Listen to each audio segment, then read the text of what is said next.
间很久，我的心终将都让爱恨最后头。此去少年游，怎样春风却不知深秋。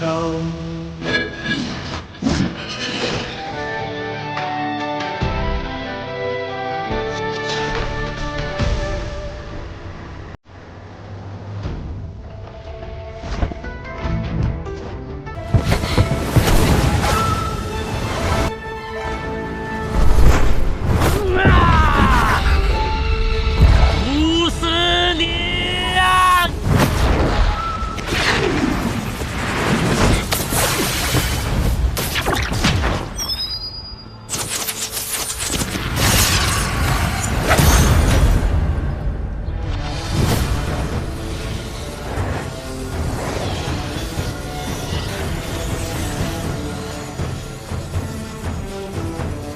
求人得人，才算不负此生。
人间太无趣，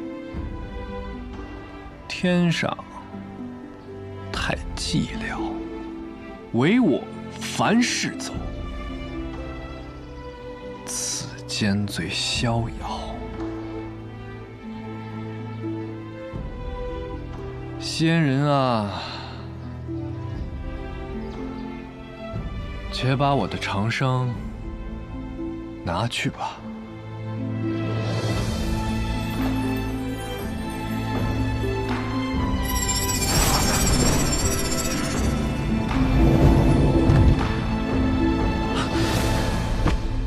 师傅，快醒醒啊！放心吧，他没死。你到底对我师傅做了什么？呆子，还没看明白吗？这是唐老太爷和李先生联手做的局。局？没错，是他特意找的我，让我帮他做的这场局。唐门传承至今已有300多年了，也算得上是江湖上顶尖的门派之一。若是帮了你这个忙，老爷子，这可就没意思了。你说我不如去拜访一下雷家堡，我有一个徒弟，也姓雷，我很喜欢他，爱屋及乌。不如我去拔一拔雷家堡，拔到个武林盟主的地位，你看如何呀？我们说到哪儿了？哎，坐。这几百年了，唐门还是一个样子，不提到姓雷的，就压根儿意识不到这问题的严重性。真是相爱相杀呀！来，喝茶。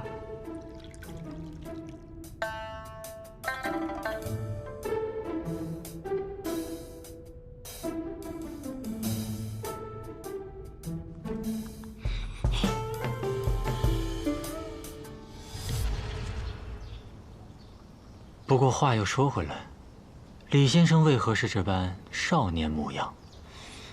有意思，有意思呀！药王像是知道些什么？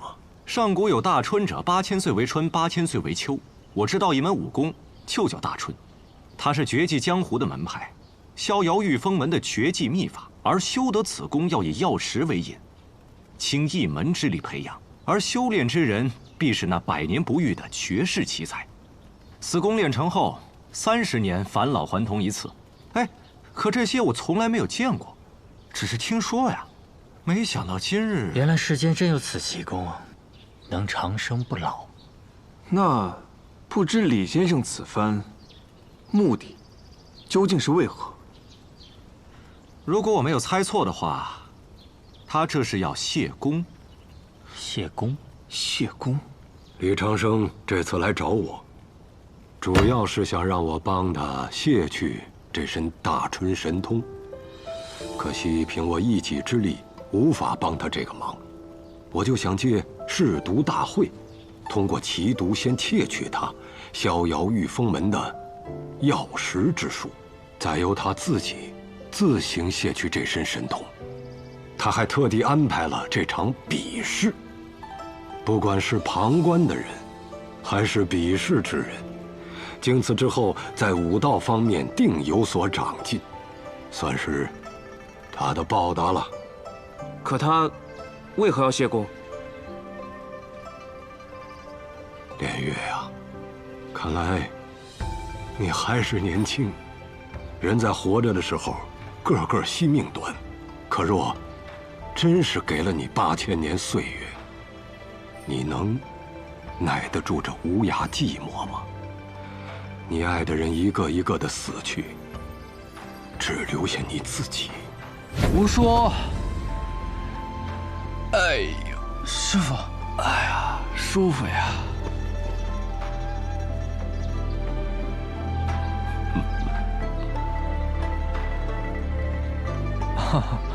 重新介绍一下，在下南宫春水，是一位儒雅的读书人。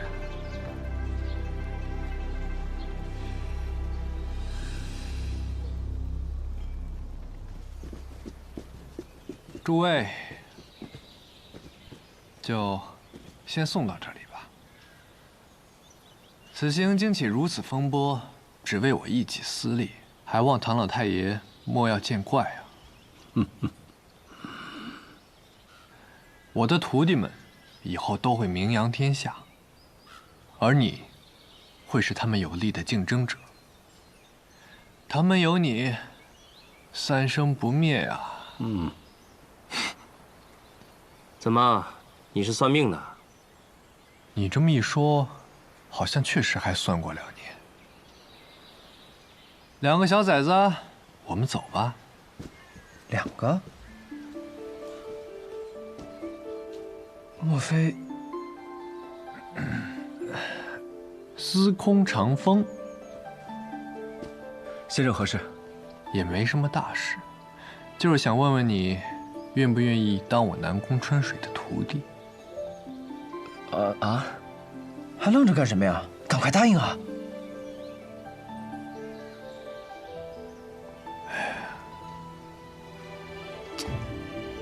臭小子，还不答应啊？他收你做徒弟是好事。你我之约，今天就到此为止吧。以后我算你半个师傅。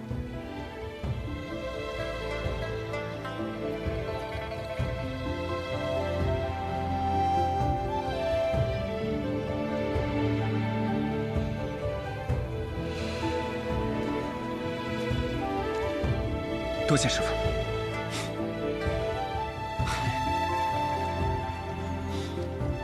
好，我愿意。还不跪下？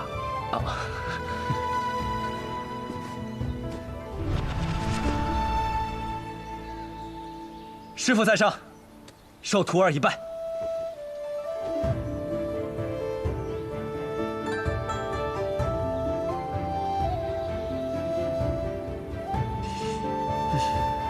好，以后你就是我南宫春水的徒弟。快起来吧，我的小师弟。哎，百里同学，严格意义来说，你是李先生的徒弟，别占我便宜。我不管，你就是。哎呀呀，好了，二位该动身了。好，我去先吧。我等了太久，不愿再等了。我们飞过去。老太爷，你知道我们要去哪儿？到时候把我们的马车送过去，车里还有几罐好酒。我倒是觉得可以再添几坛你们唐门的醉红尘进去。就这么定了。走了。等等，师傅，两位舅舅，我先走了，代我向家人问好。走了，照顾好自己。放心吧，啰嗦。走。师傅，你别忘了还有饮食纸。可我怎么感觉你前途凶险呢？管好你自己吧。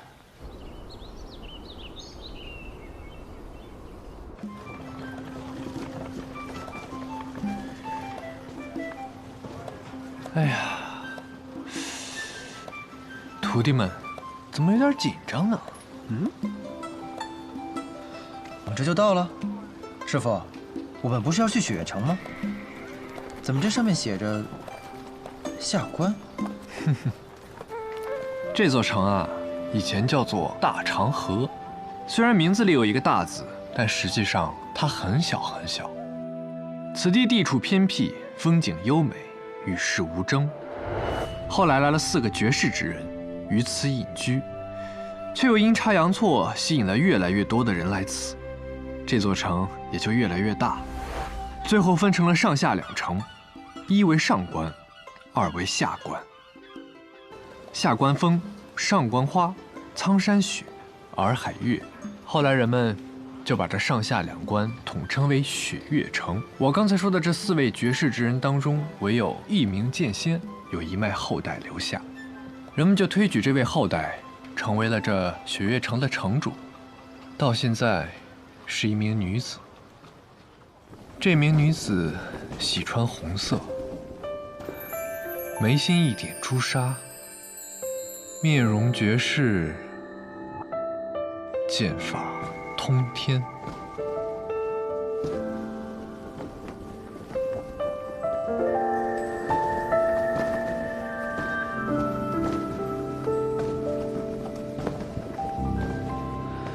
她就是我的心上人，我每天做梦都能梦到她。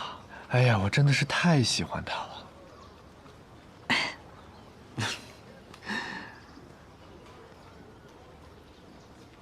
师傅，你可是真紧张啊！什么？人一紧张就容易话多呀。师傅，您都活了快200岁了，还是不能免俗啊！哎，去。哎，有人来了。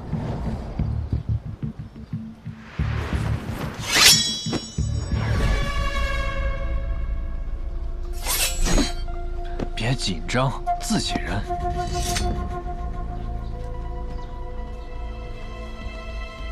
你究竟是谁？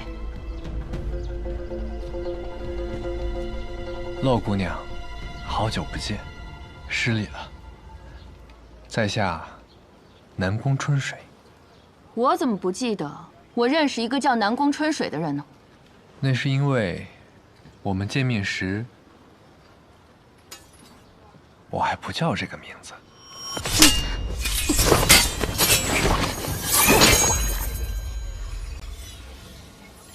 果然是你！你还来做什么？师傅，他就是你说的心上人，怎么感觉一点也不待见你啊？你胡说什么？我跟洛姑娘那可是两情相悦，一见就私定终生了的。呸！你个浪荡子负心汉！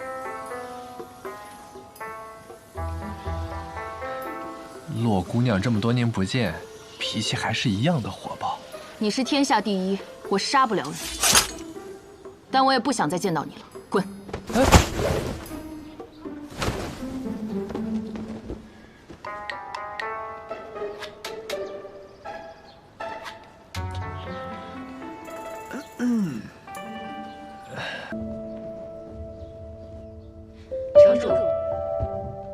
什么？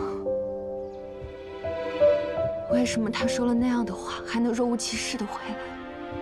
为什么？为什么他到现在才回来？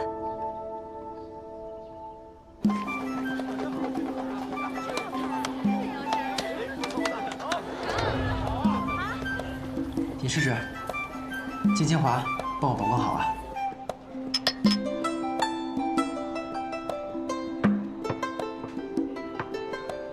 师傅，你当年到底做了什么对不起人家的事儿啊？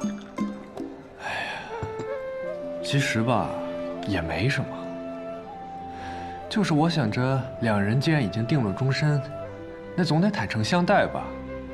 于是我就把我练过大春宫一事告诉了他，然后他就问了我一个问题。什么问题？他说，我之前一共有过几任妻子？那先生是怎么回答的？我当然说3个了。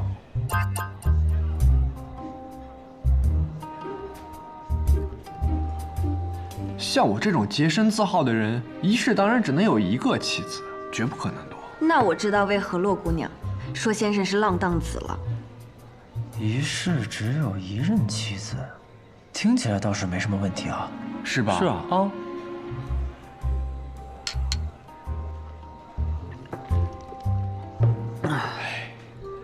那百里师叔的意思是，活得越久就可以爱得越多呗？不，我不是这个意思。那你是什么意思啊？我的意思是，不是在说师傅的事儿吗？怎么会突然指向我？哦，对，在聊我的事儿呢。哦，哎，你们女人家到底是怎么想的呀？虽然以先生的立场来看，每换一个身份就是一世，每结一次亲呢，那就是一生一世一双人。可是在我看来，无论岁月多么漫长，只要你还是你，归根结底就只有一世，只有我才是对你而言最独一无二的那个。你遇到我，方知心动的滋味。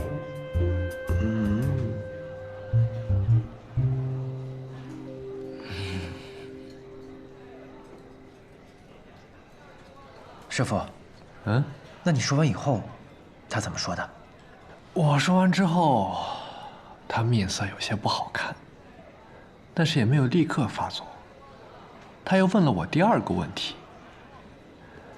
什么？哎呀，他说，定然是在我之后，你还会有几任妻子？不错，不错。果然，天下女人千回百转的思维，大体都是相同的。哎，小徒孙，你别老是替他跟我置气啊！你倒是问问你这2位师叔，换作是他们，该如何作答呀？百里师叔，你觉得呢？换我会说，下辈子我还没有想过，但这辈子我一定会好好的爱你。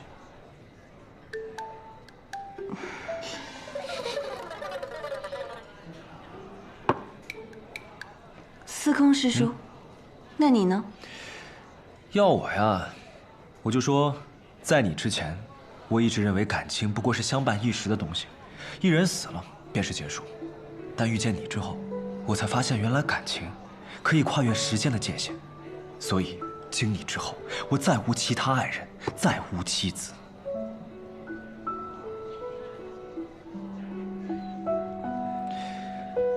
至于几十年之后，不过是换个女子，再说一遍同样的话罢了。哼，我这活了180多年，算是白活了。啊，我该叫你一声师傅呀！哎，不妥。师傅，那你最后到底是怎么回答他的？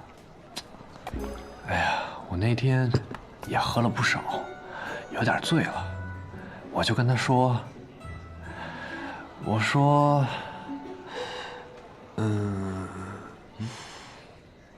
我哪算得过来呀？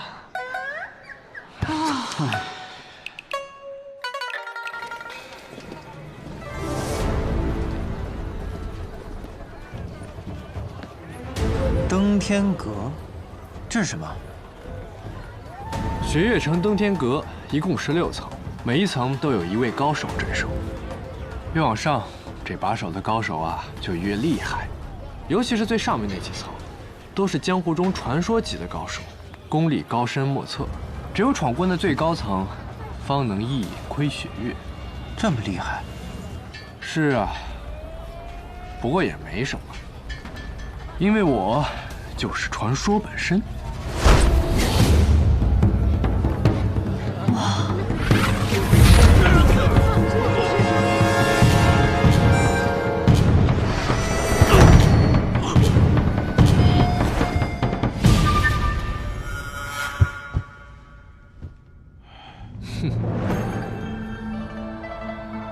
怎么又是你啊？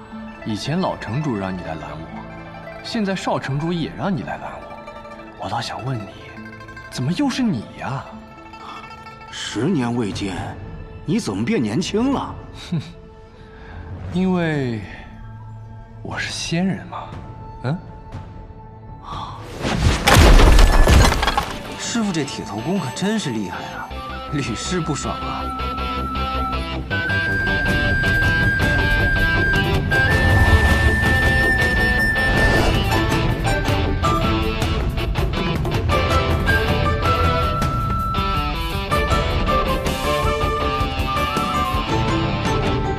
落水，我来了，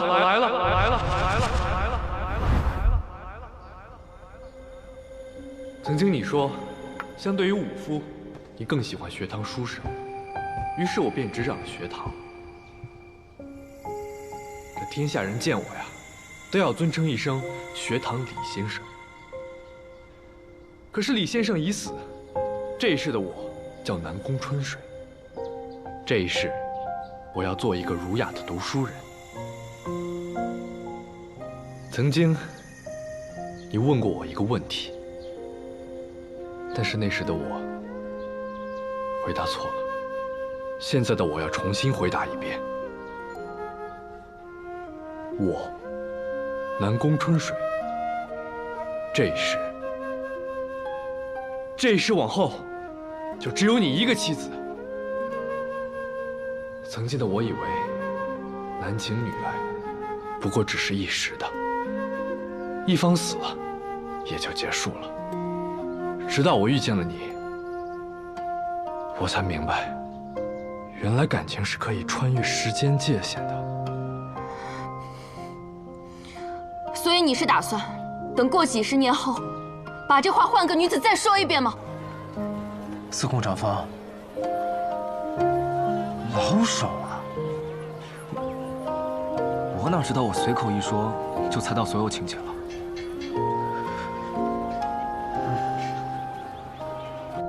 当然不会，因为我就只有这一生了。这一生，我只与你共度，仅此一生，便是一世。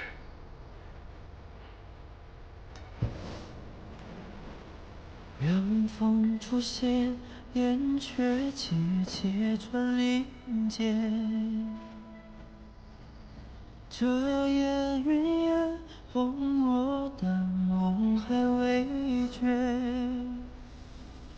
月是冷尘好景万千，独行飞满沧海。这话什么意思？我的意思就是，大春宫我散了。从今往后，我就跟常人一样，生老病死，一生一世。一生一世是让你这么用的吗？只要能跟你在一起，我觉得可以这么用啊。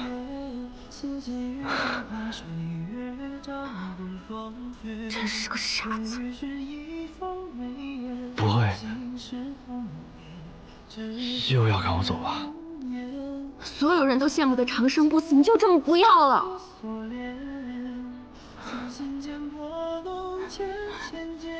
其实我当年不过就是一时气话，我并非让你真的散去这一身大春的。我知道。你还是重新练起来吧。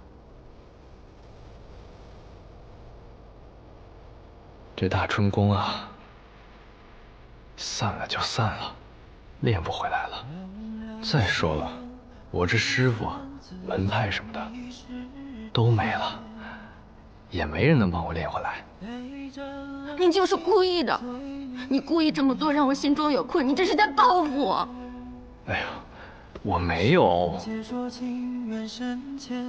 不过穿西之柔的烛光明灭，一次火烈将就的凉。那你这么做不会后悔吧？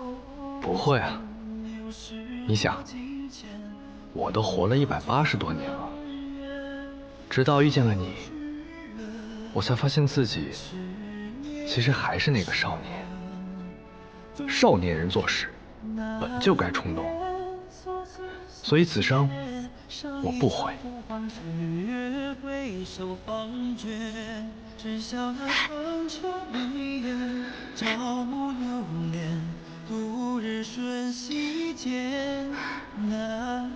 那就不悔。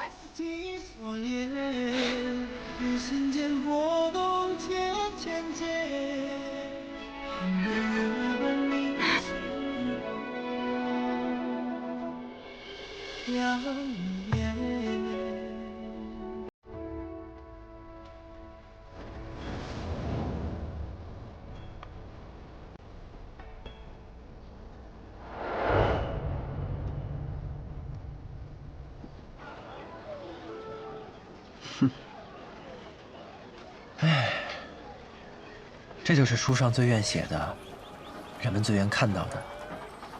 有情人终成眷属啊！为了一个女子，放弃长生不死，也只有书里才会写的故事了。不过，有情人终成眷属后，就不管我们了。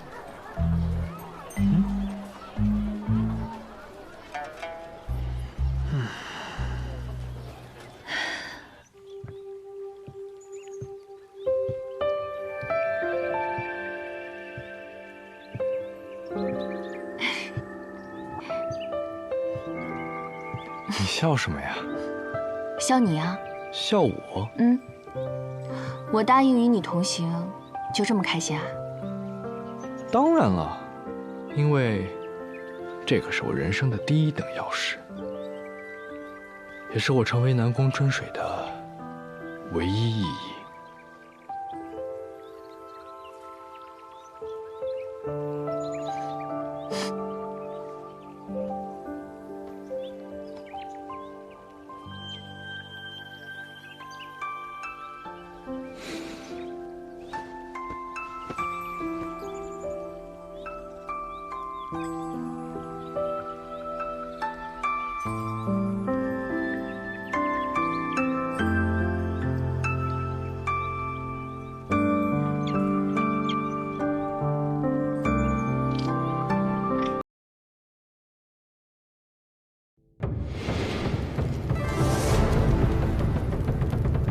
15年前，北阙西楚接连遭北黎所灭，疆土纳入北黎之治。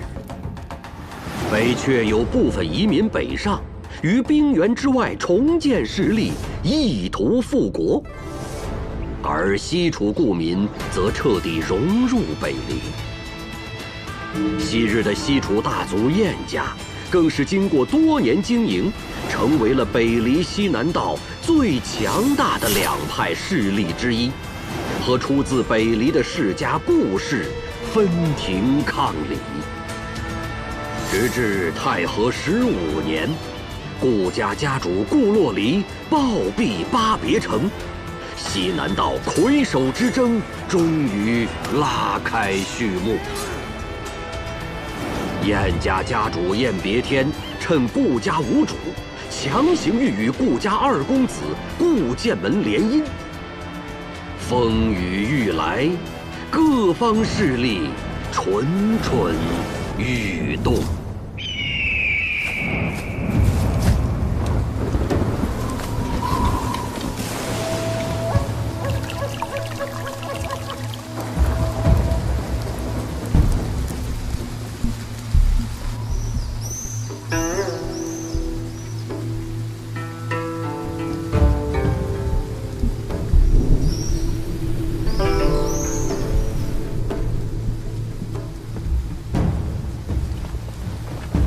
二公子，方才午夜派人来说，为避免燕家不满，让我们把府内的白帆都给换成红绸，实在是欺人太甚。难道我们真要这般，任由他们宰割吗？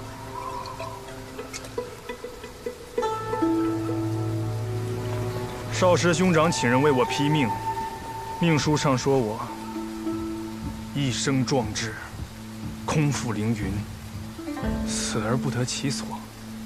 公子，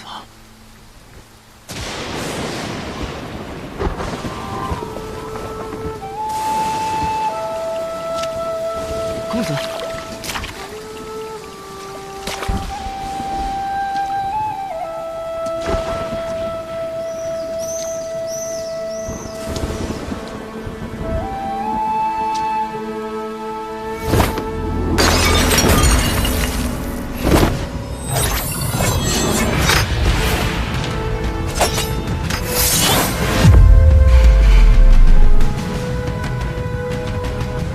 这把剑吗？这是我去天启那年，兄长赠予我的。他让我拿着这把剑，闯过学堂大考，不负凌云。从此以后，这便是我唯一的剑。你问我是否就这样任人宰割？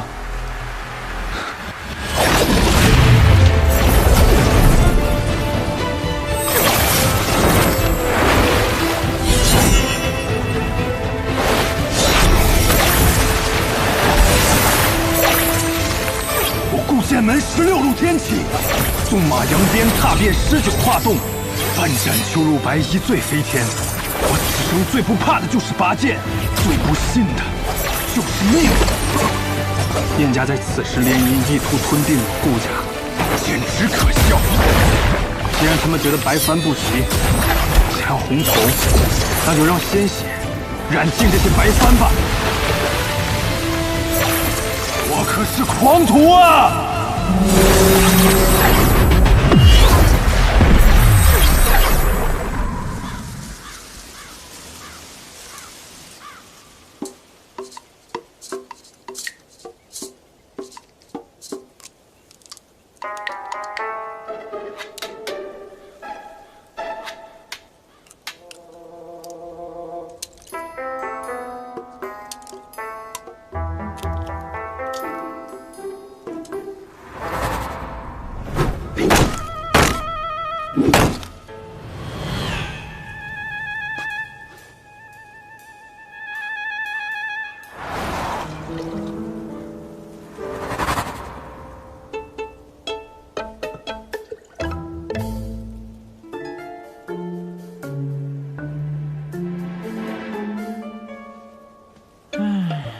怎么会这样啊？不是说柴桑城很繁华的吗？来了13天，一个客人都没有。我好歹也是乾东城小霸王，可会来这倒霉地方受罪。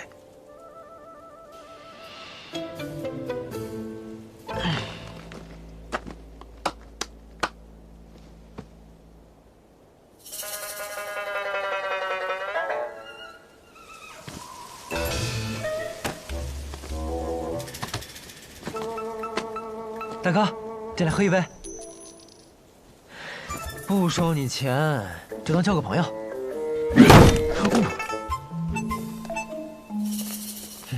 不交就不交，脾气这么差，给我来10斤肉。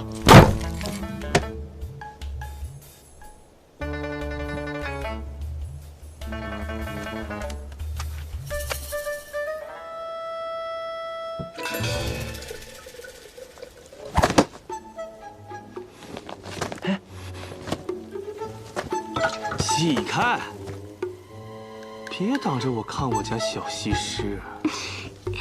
你有没有听过一句话？酒壮怂人胆。你看再酒也只是看，要是喝了我的酒，你就敢过去了。滚！得嘞。这要是在钱东城，我一把火烧了你的油铺。少年郎，怎么不来和我搭话呀？不必了，不必了。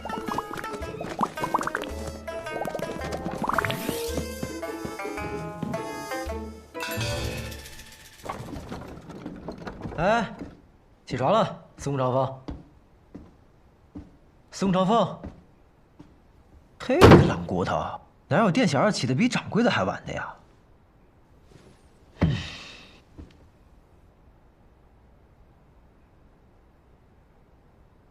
你说也是奇怪啊，这柴桑城不是西南道的第1大城吗？怎么自从我来了以后，这街上连个人影都没有？而且我遇到的人吧，也都奇奇怪怪的，你不觉得吗？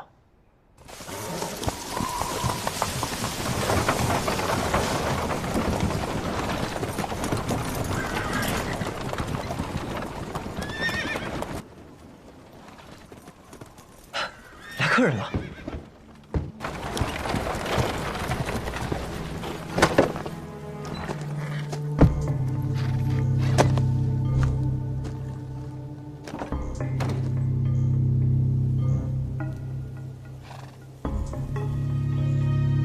东归，不错，东归。看你们像是从很远的地方过来，东归这名字好啊，很配你们。进来喝一杯。小二？什么小二啊？我可是老板。老板？小老板看着年纪不大，生意倒是做得挺大呀。生意大不大不重要，重要的是酒好不好。小老板很是自信呢。那是自然，酒好不好骗不了人，一喝便知。不过若是你们觉得不好喝，那就回家换个舌头吧。大胆！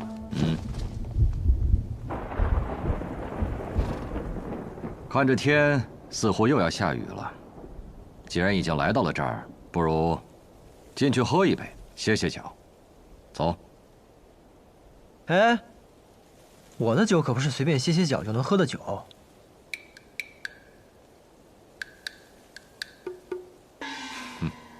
愿意细品。来，客官便请。我这儿也没什么客人，今儿你们是第一个，请吧。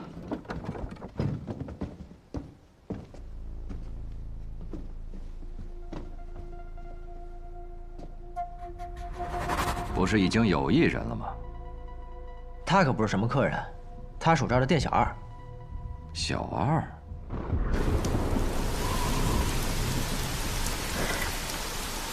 桑洛、新风、茱萸、松劳、长安、屠苏、元正、桂花、杜康、须臾、声闻、般若，一共12盏，一盏20两。你知道整个西南道最好的酒馆蓝玉轩里的月落白卖多少钱吗？一盏18两。我的酒比它好喝一点，所以我卖20两。你都要了，爽快，请吧。小老板，既然没事，一起过来喝一杯酒吧。那我便不推辞了。不知小老板怎么称呼？我姓白，叫白东君。东君科佩生烂山，青玉过时拂柳端。好名字。也有人这样叫过我的名字。来，喝酒。长安久未绵长，醉以雨天来饮。各位今日不饮的话，可惜了。要这话，元正澄澈甘香，最是远行归客。各位奔波而来，饮一杯正好。这也不好，那也可惜。敢问小老板能喝什么酒？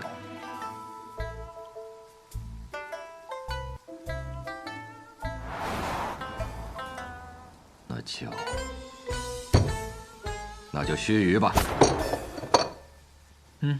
须臾一念，有的时候，命运的改变，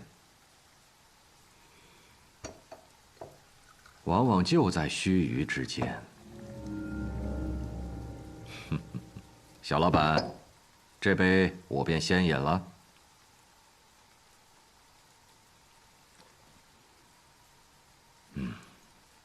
如何如何？我这酒足以名扬天下。确实是好酒，在我此生喝过的酒里，可排前5。第5？那你告诉我，第1是什么呀？天启城，碉楼小筑，秋露白。秋露白。自以为好酒只能品1味，而碉楼小筑的秋露白，却能品出3味。那我若酿出一壶酒，胜过秋露白，足以名扬天下。小老板若有机会去天启，可以一试。怕是没这个机会喽。我家人是不会让我回天启的。哦，回？真是好酒啊！我可真是个酿酒的天才啊！诸位，不饮一杯吗？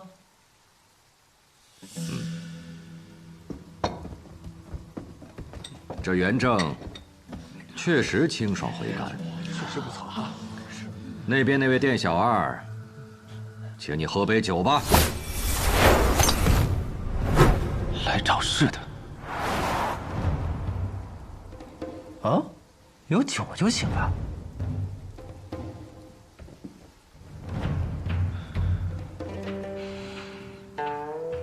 是元正，好酒。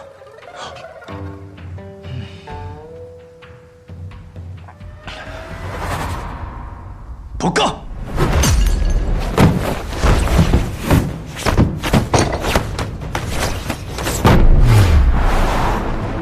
嘿，你个赔钱货，别打了我的酒！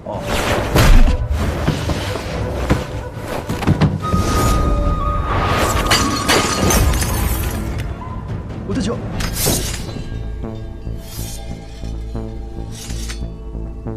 果然又是来闹事的。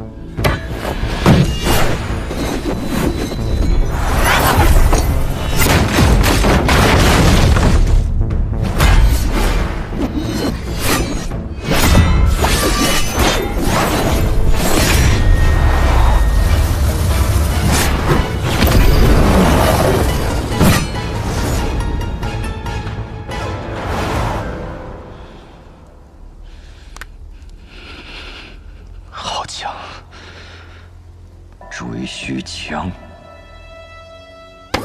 啊！你这家伙，都说了不让你打，你还打，你个赔钱货！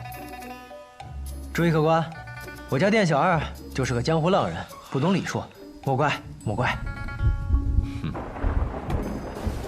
看来这个雨一时半刻是停不了，但有些事却耽误不得。小老板，今天这酒便饮到这儿了，告辞。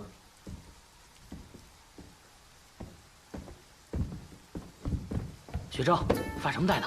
走了。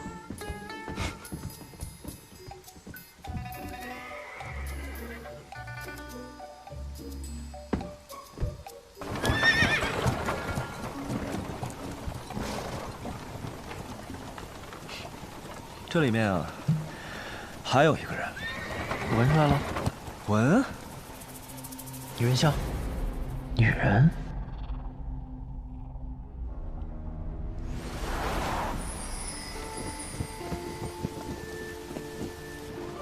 身体可有好受些？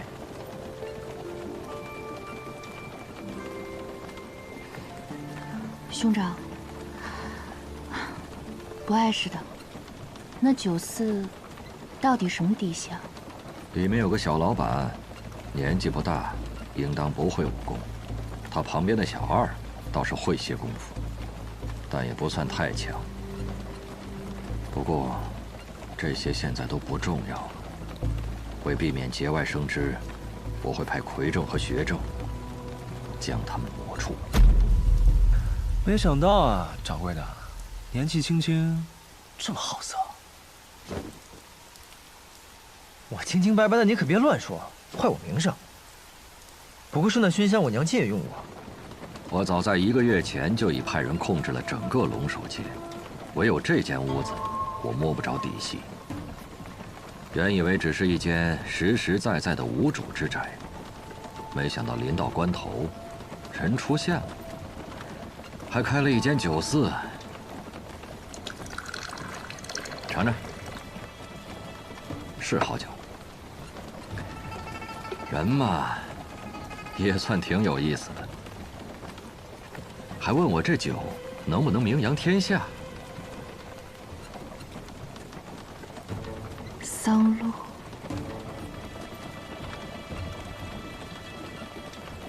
柴桑远路，好名字。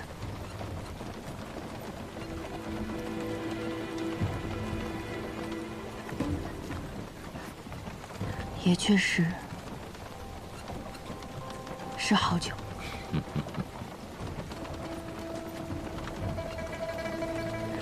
只可惜，这名扬天下，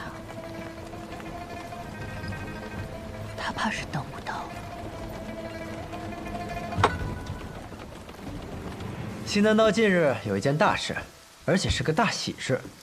按照我的计划，以我这一手酿酒术，可以先成为柴桑城的第一酿酒师，顺理成章的受邀为西南道第一大喜事备酒。到时候前来观礼的各路英豪都可以喝到我酿的酒。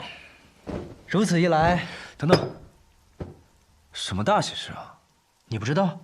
当然是西南道侄女儿的顾家和老二燕家联姻的大喜事啊！白同学，别没大没小的，叫掌柜的。其实从一开始，我就觉得这条街道有些古怪。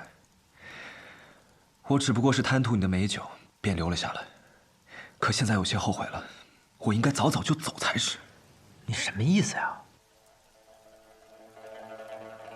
我们意外卷入了顾燕两家的斗争之中。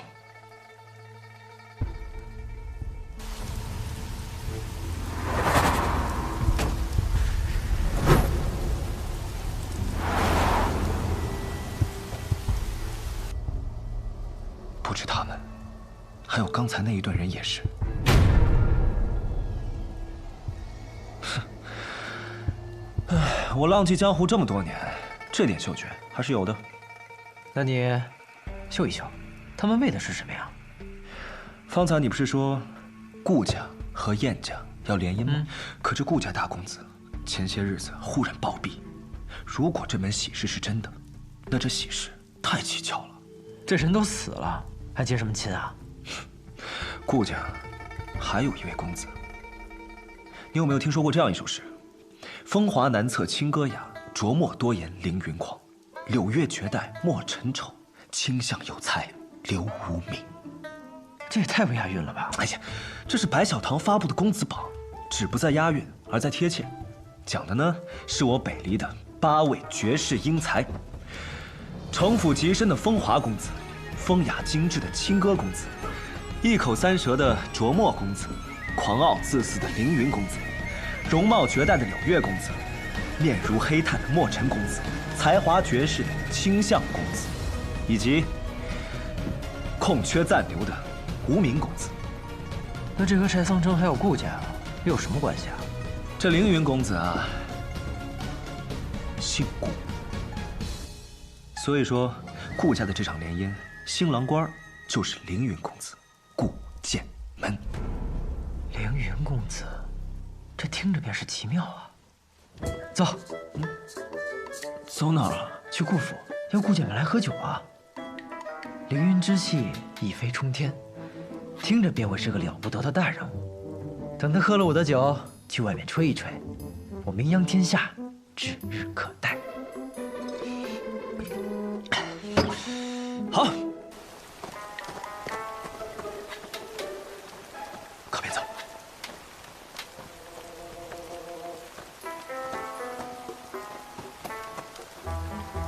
你不是要带我去顾府吗？怎么像是去做贼？你信不信光明正大的走，连这条龙首街都出不去？哎，没想到你这个赔钱货懂得还挺多嘛。那是自然，混迹江湖这么多年，要是这点心思都没有，早就埋在下面了。走吧。怎么了？有人。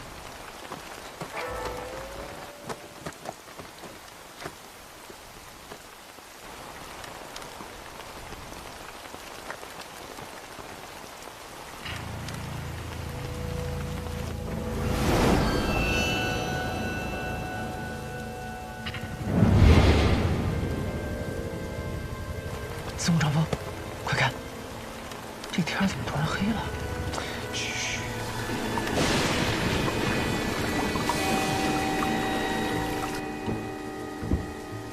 公子，这天色……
站住！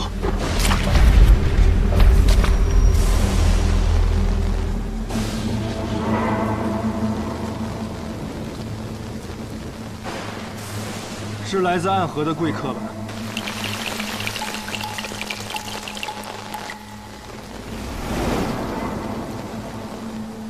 苏黎，不可造次。贵客临门，要一起喝一杯吗？多谢公子，但还是不必了。贵客是信不过我顾剑门吗？如果北离还有一个值得我们暗河相信的人的话，那便一定是公子了。谁人不知，这暗河是江湖上人人闻风丧胆的存在。只要有暗河出现的地方，必定会充满杀戮与死亡。像你们这样的刺客恶鬼，也需要朋友吗？公子言重了，就算是刺客，也需要朋友啊。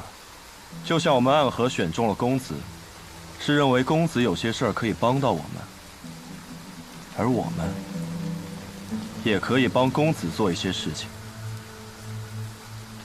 一些很重要的事情。所以暗河口中的朋友，就是这般利益关系。这样不是更可靠吗？公子本应有许多朋友，可现在他们都去哪里了？他们在哪里不重要。公子的兄长，他本无真凶之心，却依然死在了巴别城，死在了离故乡300里之外。公子，你的敌人容不下你，更容不下你的兄长。敌人的刀已经拿起来了，而我们暗河会派最精锐的杀手来此，帮助凌云公子你，让他们燕家有来无回。兄长如我父，此仇我誓死必报，但不需要靠暗河来报。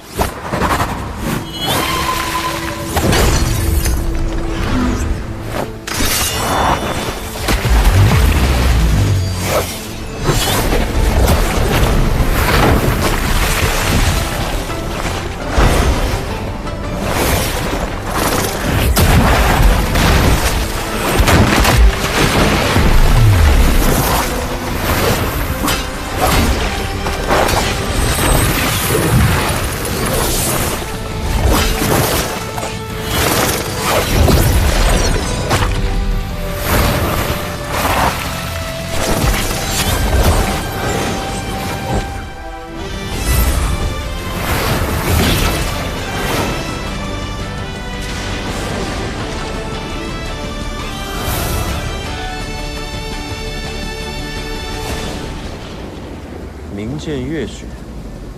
据说这把剑奇刃之锋，可斩断空中雪线。公子是要杀了我呀？暗河想在西南道立足，就不打算拿出点诚意来吗？来，让我看到你的诚意来。好。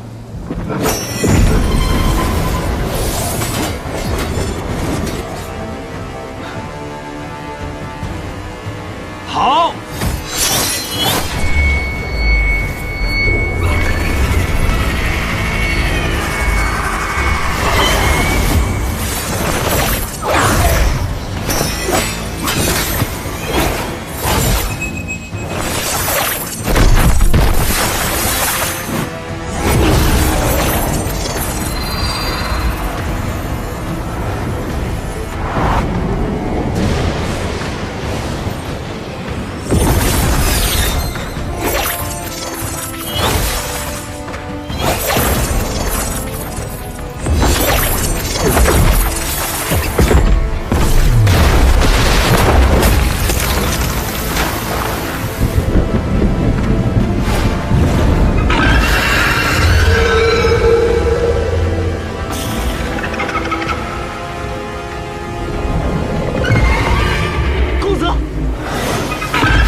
细刃纷纷，必杀之时倾泻而下，宛如沐雨。你分明是暗河中凶厉的刺客，可你的剑里却有着剑客才有的剑意。公子从一开始便没打算跟我们合作，为什么又逼我用出最后的杀招？如果我说是因为我兄长死了，可我却还被困在此处无法离开，所以很想找人结结实实的打一架。那你的剑是不是就要刺下来了？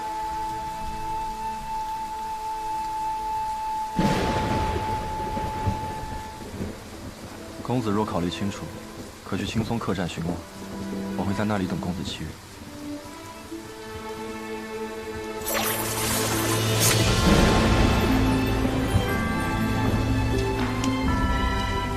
你叫什么名字？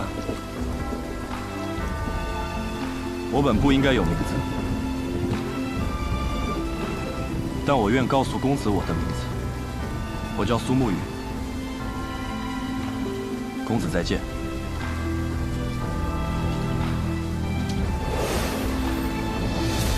公子，他暗河3家中，穆家极擅长此等诡道秘术。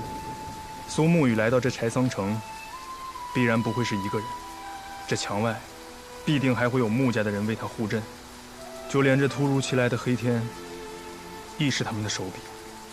至于这些秘术，你想不通的，便不用去想了。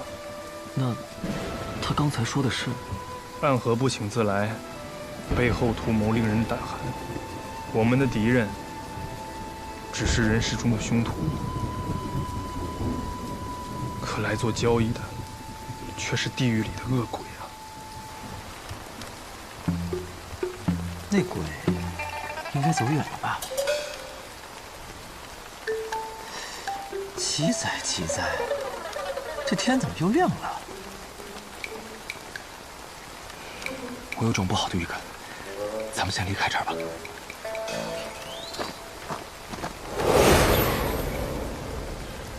走。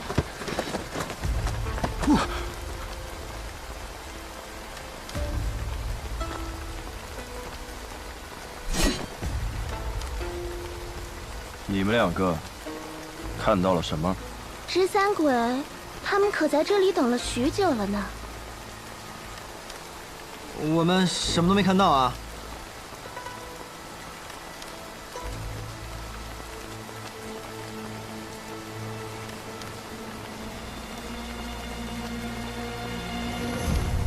走吧。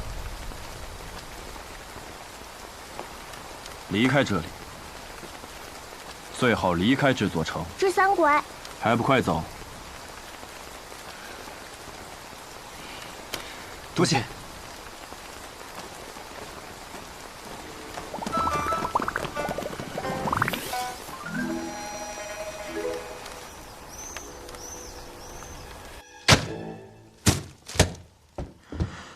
吓死了，吓死了！我不过是偷偷跑出来开个酒肆，清清白白的卖我的酒，差点连性命都没了。你说我有没有点天理了？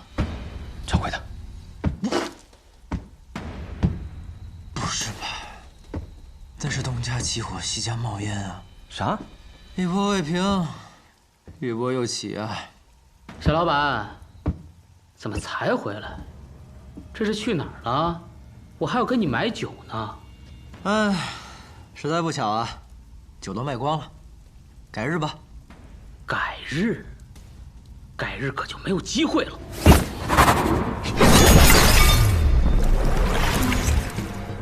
啊！没机会的是你。哎，看来躲得过初一，躲不过15，今日必有一战了。掌柜的，找个地方躲好了。司空传风，你小心。哎，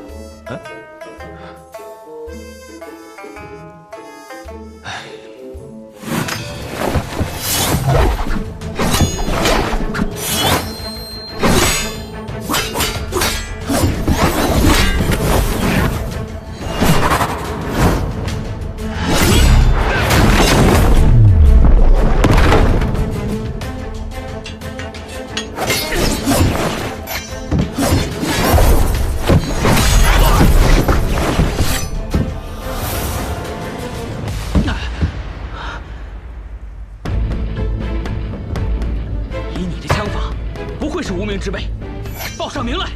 哼，巧了，我还真是无名之辈。我从小未见过父母，吃百家饭长大，睡破寺庙而活，未曾有过姓氏，更无人给过姓名。不过生来空空，去也空空，也是不错。我给自己取姓司空，也愿化作长风，一去不归。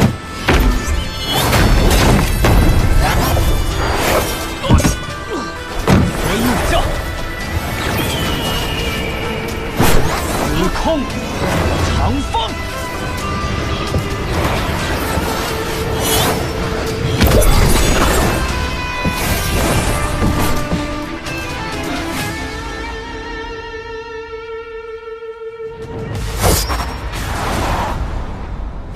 哟，原来这才是正主啊！原来你们是一伙的。我们素昧平生，又毫无过节，我还给你们喝了一盏我的好酒，你们为什么杀我？总不能是嫌我的酒太贵了吧？怪就怪你开店选错了地方吧？儿戏了吧？生命是很珍贵的东西，每个人都只有一次，我们并没有权利随意的去剥夺别人的生命啊！白痴！你说什么？掌柜的，你还没听明白吗？顾府已经被这帮家伙包围了，咱们碍着他们的事儿了。说你白痴没错，你竟然想着和这样子的人讲道理。喂，屠夫，我就问你一个问题，你说，如果我们现在离开，能放过我们吗？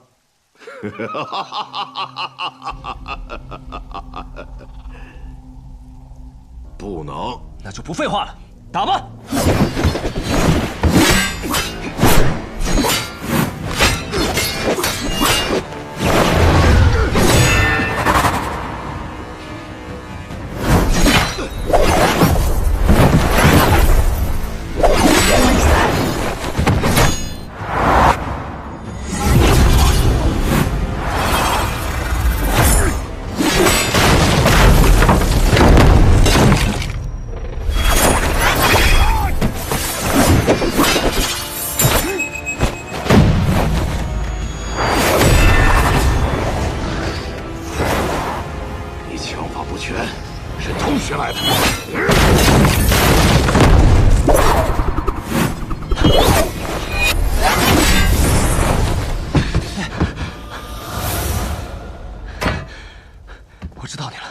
生遭官法，死见阎罗。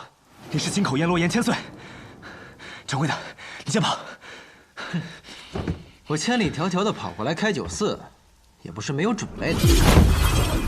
你快跑啊！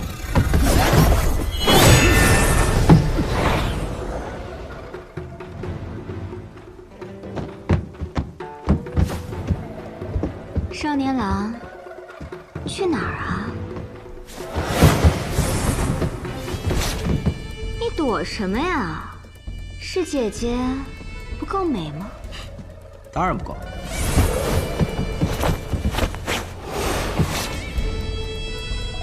你想去哪儿啊？去那儿。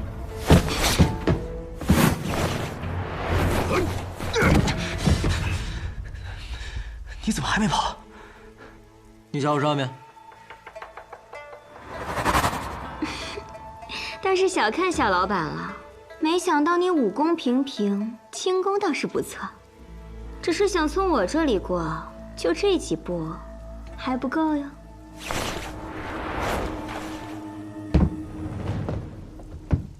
这样吧，姐姐看少年郎生得俊俏，也不忍斩尽杀绝，不如把我们放了。说什么玩笑话？不如你们两个活一个，死一个吧。怎么样？商量一下，谁死谁活？白东君，我知道，不过是萍水相逢。你我的交情，在方才那一战中也用完了。我理解。什么？我话都没说完，你理解什么了？你理解？啊？我还有最后一枪，这一枪之下，前面这个一定会死，但我也不一定能活。你尽力自保，如果我能活下来，我就带你冲出去。你有几成把握？1成。1成的把握，你还有脸说得这么信誓旦旦？不过是将死之人，拼一拼罢了。司空长风，如过了今天，我俩还有命活，我再告诉你。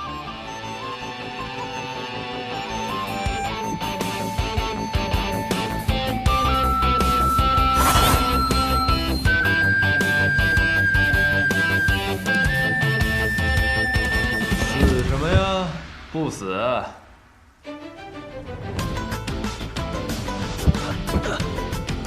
徐正，真是个难听的名字呀。重新认识一下吧，我姓雷。雷？哪个雷？雷家宝的雷？哎，也可以这么说。虽然雷家宝并不喜欢我这个不听话的子孙吧，但我还是认这个家的。你是除墨多言雷梦莎？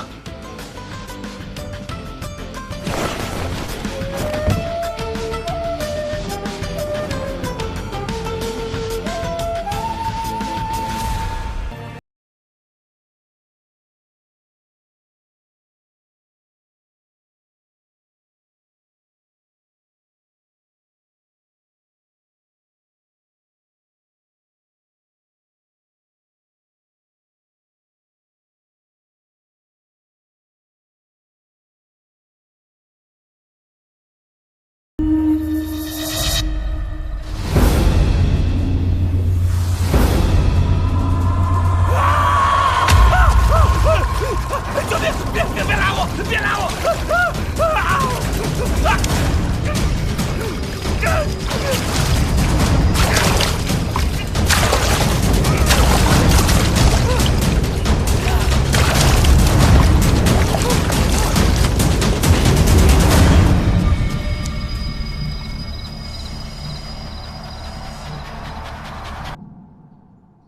灞河下游发现一具浮尸，通知双叶来验尸。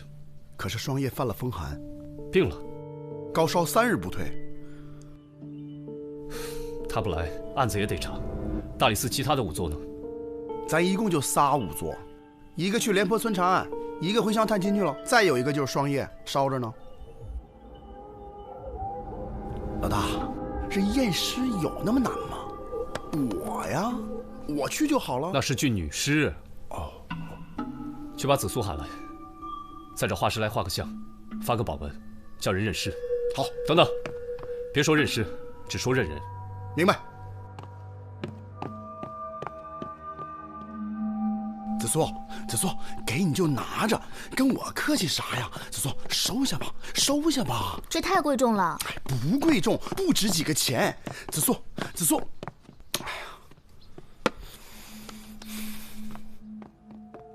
别怕，别怕，老大，子苏来了。别怕，别怕啊！尸体已经被泡得没什么血了，别怕啊！这就是那具无名的女尸。对，是一个渔夫老人家在他家下游发现的。你们看，尸体脖子上的伤口很明显，应该是为利器所伤。那么是他杀还是自杀？你们看得出来吗？看不出。不过看这装束，应该是官宦人家未出阁的姑娘。怎么说？这料子是圣上御赐的素云罗，买得起也买不到。哦，子苏姑娘，你太厉害了。子苏，你再看看这尸体，可还有其他端倪？那你们先回避一下吧。走。哎，别怕，别怕啊！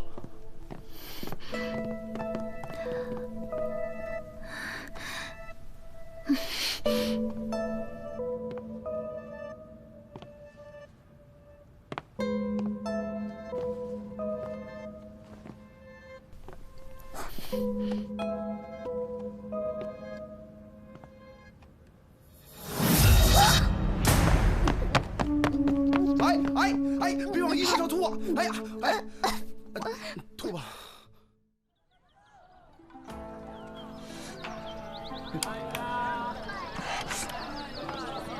两位这边请，这边请。拿酒。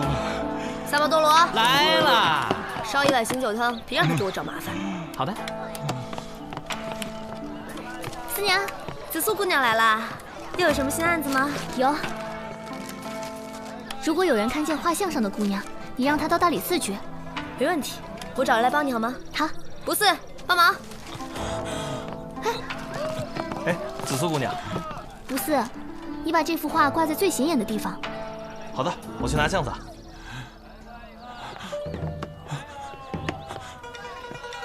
云清，你认识他？哎，你说清楚，你认识他？哎，你醒醒！镯子新买的。哎，有钱真好。他喝醉了？不知道。哎，醒醒！醒醒！别想赖钱。怎么了？他发烧了，身上还是湿的，应该是风寒所致。我给他拿件衣服去。哎，等，我不去，四娘会杀了我的。不会，你先听我说。我们新发现了一具浮尸。双叶生病了，没人敢去验尸。我去给他拿衣服。哎，等，要不你陪我一起去吧？我不敢去。萨摩哥。好，就这一次啊。好。他身上可有什么伤痕啊？脖子上有道刀痕，伤得还不浅。云清，带我去见他。你醒了？带我去见他。他的尸体在哪儿？你怎么知道是尸体？方才听见你们两个的对话，带我去见他一眼吧，求你们了。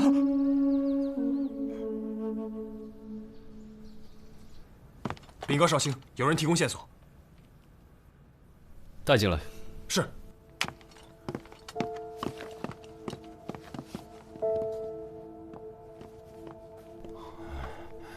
哎，是你啊！镯子那么好，卖我那么便宜，你真好。哎，还是你知道女孩喜欢啥啊？见过李少卿。哦，草民见过李少卿。三胖，来，就是他。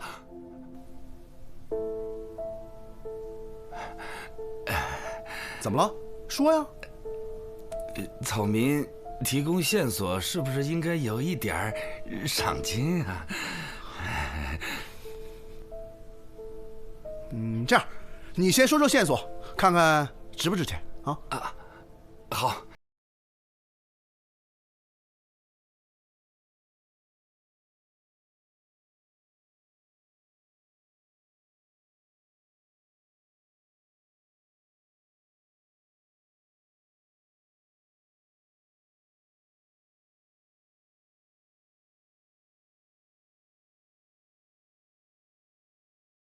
河里飘啊飘啊，而且是逆着飘的，不是，它根本就不是飘，它是游，是游啊，游啊！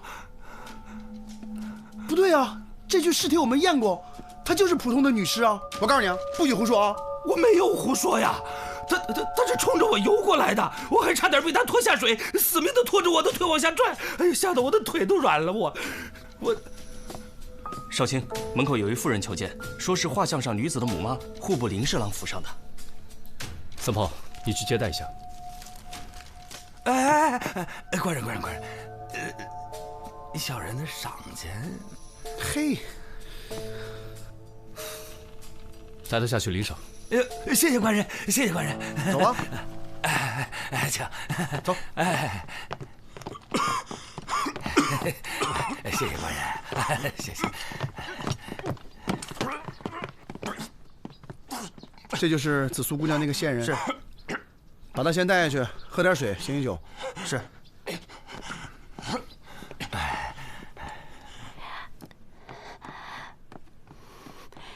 草民邓氏见过大官人。你是林侍郎府上的人？是，画像上的姑娘就是林侍郎的女儿，叫林云清。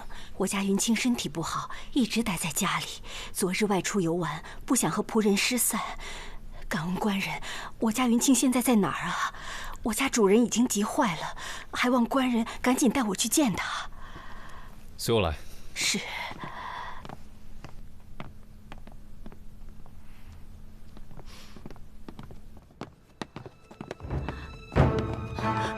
云清，云清，云清，云清，是哪个吃了凶心豹子胆的家伙，敢对我们家云清动手动脚？你误会了，我们只是刚刚检查尸体的时候。云清，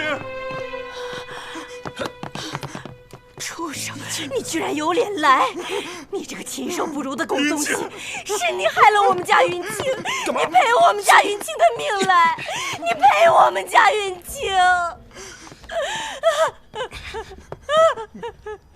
你说他是凶手，有何证据？就是他，他引诱了我家云清，不是他是谁？一定是他用强不成，起了杀心。哎，等等，你刚刚用了一个一定，就证明你只是推测，并不是亲眼所见吧？虽不是我亲眼所见，可是你只管问他，看他承不承认是他害了我家云清？你承不承认？云清，是我害了云清。先把他押下去。是，走。云清，云清，看上去像个书生的样子，没想到会做出这种事情。你放心，我们一定还林姑娘一个公道。你也别太难过了，夫人，先回去吧。这个镯子是我们家云清的啊，怎么会在你这里？我一定要把云清的尸体带走，要不然在这里指不定要出什么岔子呢。哼！哎，死因尚未查明，那凶手已经招认了，我看你们倒不如费些心思在他的身上。哼！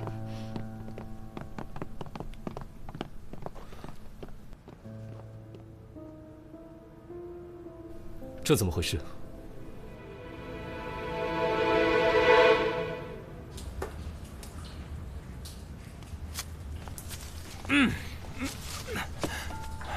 官人，真的不是草民杀的那位姑娘啊，冤枉啊，官人！这个东西，你可认识？草民不认识。啊，我，哎呀，草民说，草民也是因为最近手头有点紧，昨天夜里我挑了个新坟，挖开之后就看见里边躺着画上的那位姑娘，我身上也没什么值钱的东西，我就把她手上的那个玉镯子给顺下来了。完事之后，我想去河边洗一洗，去晦气，结果我就看见那位姑娘，她就顺着河就冲着我飘过来了，她缠着我的腿，把我往下拽，我用刀往水里扎了半天才逃上岸的。这么邪气的镯子，我哪敢要啊！我趁着开市就赶紧出手给那个黄三炮了。那林君的墓在什么地方？在中游的南岸。那你洗澡的地方呢？就在那附近。尸体是在河下游岸边发现的，去看看喽。哎，官人，官人，那我怎么办呢？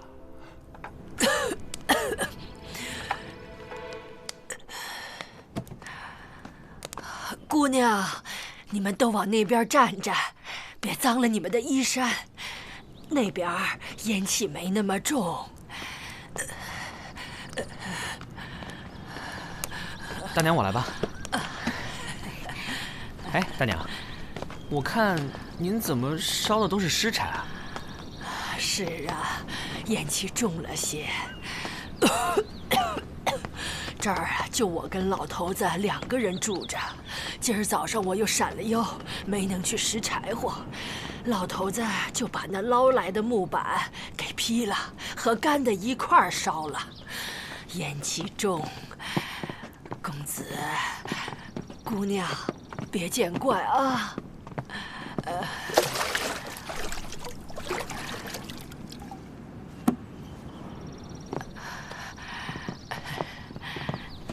大娘，那这块木板跟那具尸体是一起被发现的吗？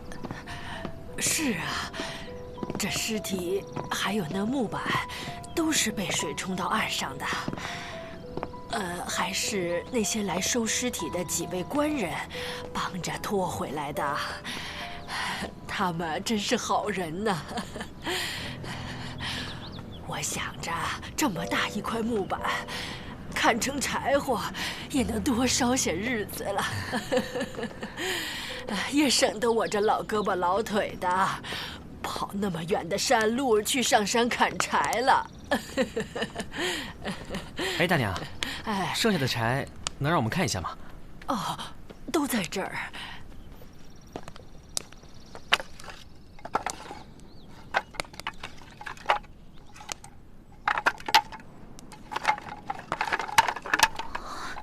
看，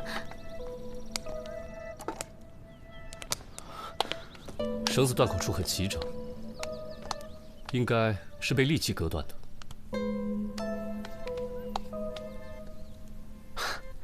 还记得吴胡子当初是怎么摆脱鬼的吗？这跟木板有什么关系吗？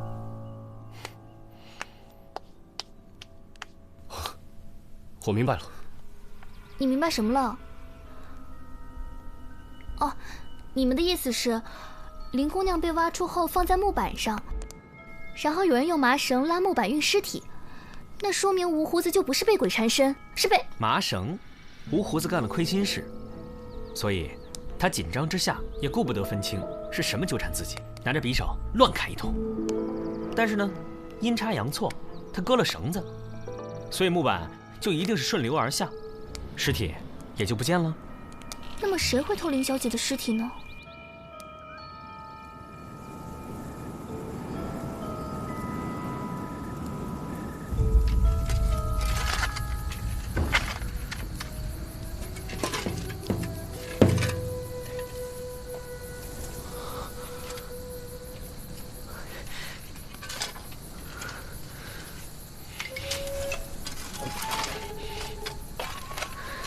祭品你也吃？要你管？饿。有这闲工夫，就赶紧结案，回家吃顿饱的。如果我可以找到杀人凶手的话，薪水可不可以翻倍啊？3倍。陛下再过问林侍郎家的案子，再拖就要出事了。哎呀，好了，知道了。看这里，这里有祭拜过的痕迹。杀了人不跑，反而跑来祭拜，这就说明书生不是凶手。可他自己都承认了。他一心求死，又怎会埋了尸体脱罪？还有，再看他对林云清的态度，倒像是痛失爱人。咱办了那么多案子，你见过哪个真凶会主动找过来投案自首？照你这么说，那母妈确实非同寻常。她怎么那么肯定，凶手一定是那个书生呢？这书生和林家之间一定有些内情。我明天再去审那个书生，我就不信审不出东西来。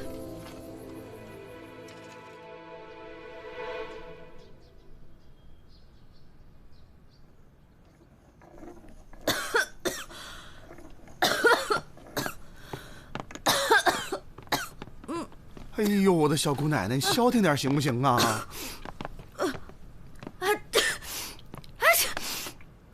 老大，我尸体呢？你不是发烧了吗？烧了几天，好多了。快让我看看尸体，说不定我还能好得快一点。尸体早已经被搬走了。啊？去哪儿了？那是林侍郎女儿，林父已经派人接走了。我感觉我的病情又要加重了。走，去林府还不跟玩儿是一样的吗？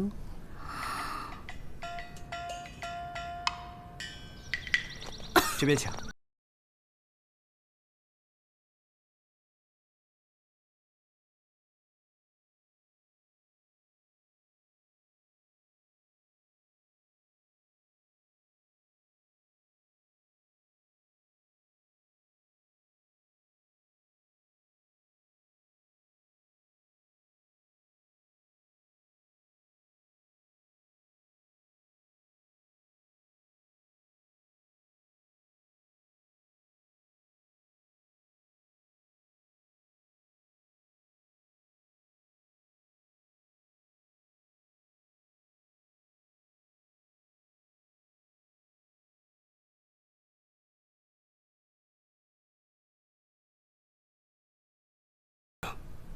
请回吧，林侍郎，请节哀。但此事还是有些蹊跷，还望林侍郎能配合大理寺调查。调查？我听母妈所言，小女在大理寺不但被剥了衣裳，还被夺了镯子。你们大理寺是这样行事的？这其中是有些误会的。那凶手可已经找到了？是个名叫周衍的书生，已经被收押了。事关小女的名誉啊，希望大理寺能将凶手绳之以法，替青儿做主啊！之前林府派人将尸体接回，打断了大理寺验尸的程序。林侍郎，这样大理寺是无法结案的。可小女择日即将下葬，不知大理寺可否网开一面，别再折腾我这苦命的青儿了。大人，还不去找？是。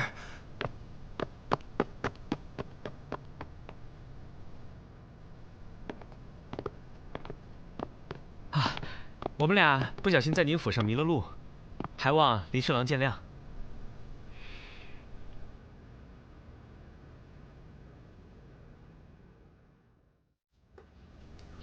周衍，你可认罪？我认。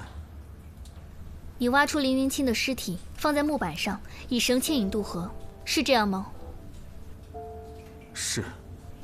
你为什么要这么做？因为我实在不能放她一个人躺在那阴冷之地。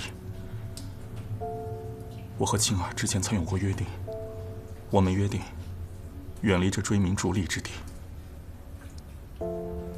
去一处鲜花遍野的桃源仙境。这是我必须履行的诺言。你中途可遇见过什么人吗？遇见过一个在河边洗澡的男人，我本想躲开他，没成想麻绳把他的腿缠住了。那人情急之下，用刀把绳子割断了。等我找过来时，河水早已把尸体冲走不见了。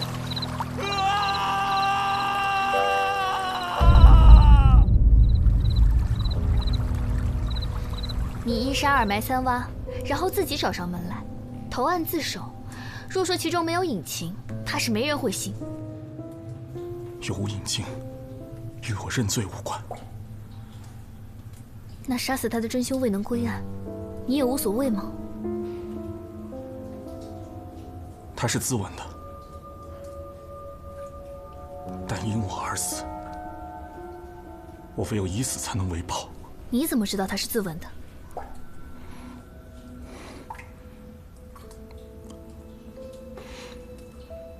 母妈告诉我的。云清生前常说，她说她的母妈待她像亲生女儿一般。林家母妈如此恨我，想来是我应得的。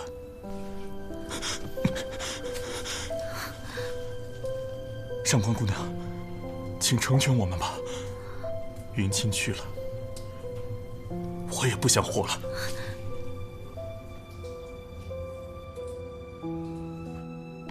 你们之前检查过尸体吗？紫苏姑娘已经检查过了，那个林家姑娘的颈部这个位置有一道致命伤痕。瞎说什么呀？真正的致命伤是在腹部。啊？死者的腹部有一道纵向的切口，足有半尺长，应该是剖腹取子留下的。死者死于大量流血。那颈部的伤口？你们都是门外汉。那林家小姐颈上的那道伤口看上去很吓人，但并没有割断经脉，也不会致死。哎，林家小姐妊娠的体征那么明显，你们都没有发现？妊娠？啊？那我们哪懂啊？我们又没生过孩子。再说了，我们又不是仵作。那尸体都泡那么长时间了，谁能看得出来呀？结案吧。什么？那书生招了，林小姐是自刎的。自刎？哼，那书生啊也是个傻瓜，连人怎么死的都不知道，就往自己头上戴帽子。啊？什么？云清她不是刎颈自杀？她脖子上的伤并非致命伤，林姑娘是生产时大出血而死。生产？难道云清她？你和林云清之间到底发生过什么？我和云清自有青梅竹马，早已私定终身。我本来和云清约定，秋时后上门提亲，后来我娘她生了重病，我只好四处寻医。待我寻到药方赶回家时，我的母亲已经病逝。等到我带完孝赶去林家，刚到林府，我就看到一具棺椁从后门运了出来。我忍不住跟到了墓地，却发现墓碑上写的竟然是云清的名字。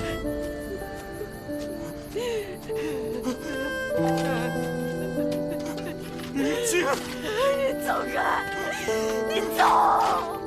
云清，你走开！云清。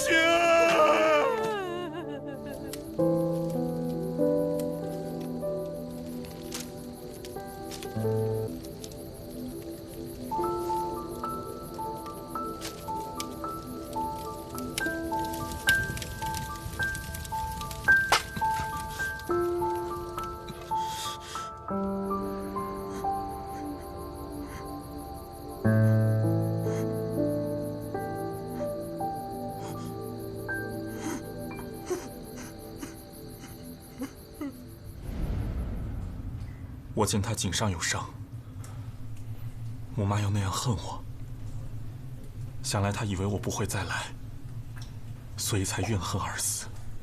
你为什么觉得他会怨恨你？因为他死的时候连我送他的玉镯都没有带，若非他不是恨我的话，怎么会不带着我们的定情信物？这个怎么会在你手里？看来吴胡子没有说谎，他确实盗取了林云清身上的玉镯，又卖给了三炮。老大，林家又要娶亲了。娶亲？为何人娶亲？林家公子。这林侍郎刚死了女儿，就马上忙着给儿子娶亲，也不知道避避嫌。你要说什么？准备份彩礼，咱们去林侍郎府玩耍玩耍。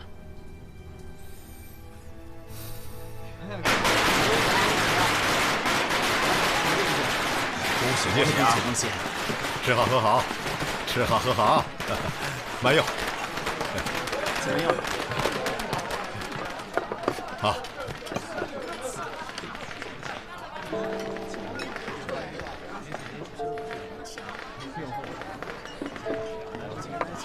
李少卿，诸位大驾光临，林某不胜荣幸啊！那位是？这位呢，是林家请来的贵客，医术高明的很呐。那位先生可是大秦人？公子怎么知道？啊，之前呢，我有个朋友曾经去过大秦，常跟我说起那里的奇闻异事。哦。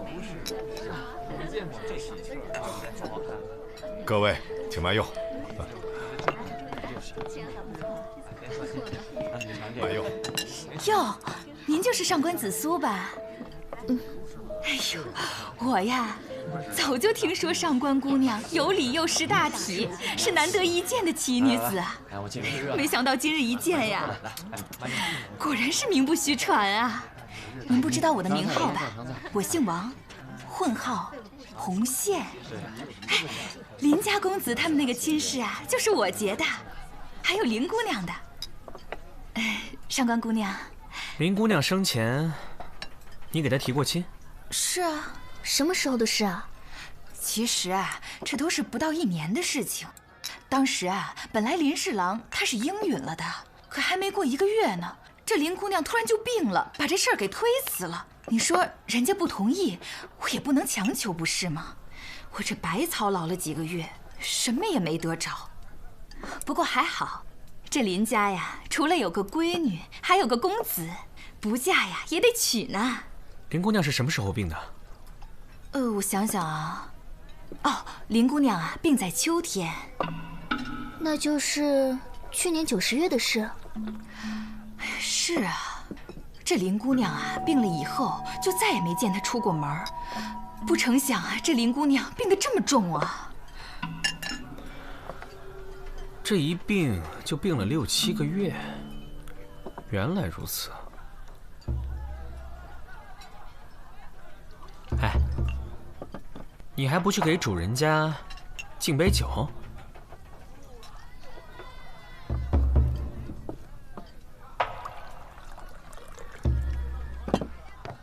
请。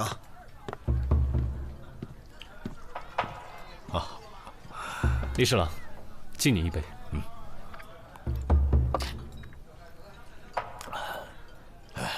云清的案子结了，多亏了李少卿费心呀！啊，这都是李某的分内事。此前查案心切，不慎冒犯，还请林侍郎见谅。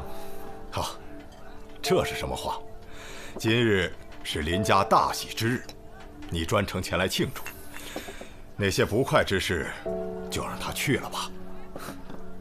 明日大理寺将审理此案的凶手，还请林侍郎抽空前来。好，多谢。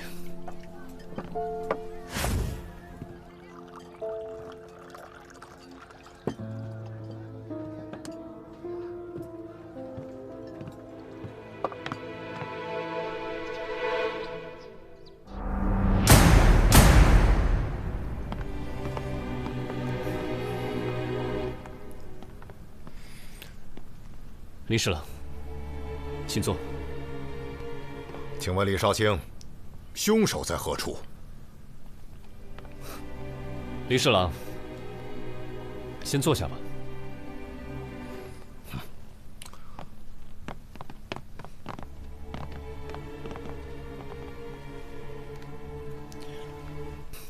看茶。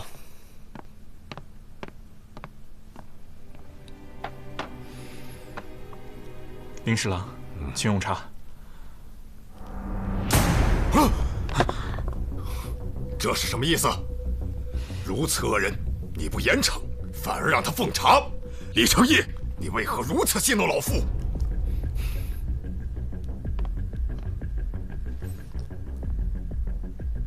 林侍郎，您早就知道周衍并不是凶手了吧？你满口胡言！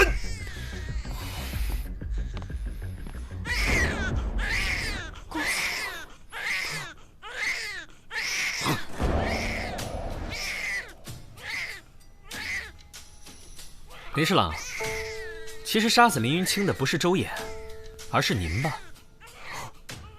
你说什么？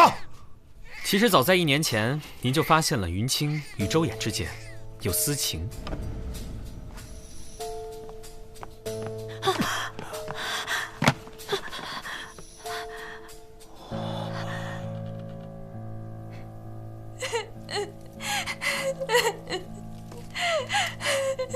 你本以为把云清关起来，再切断他们之间的音信，然后再给他找一个好人家，就可以彻底解决这件事情。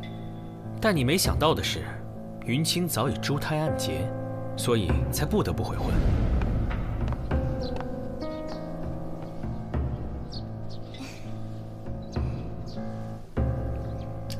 到了云清生产的时候，她格外艰难。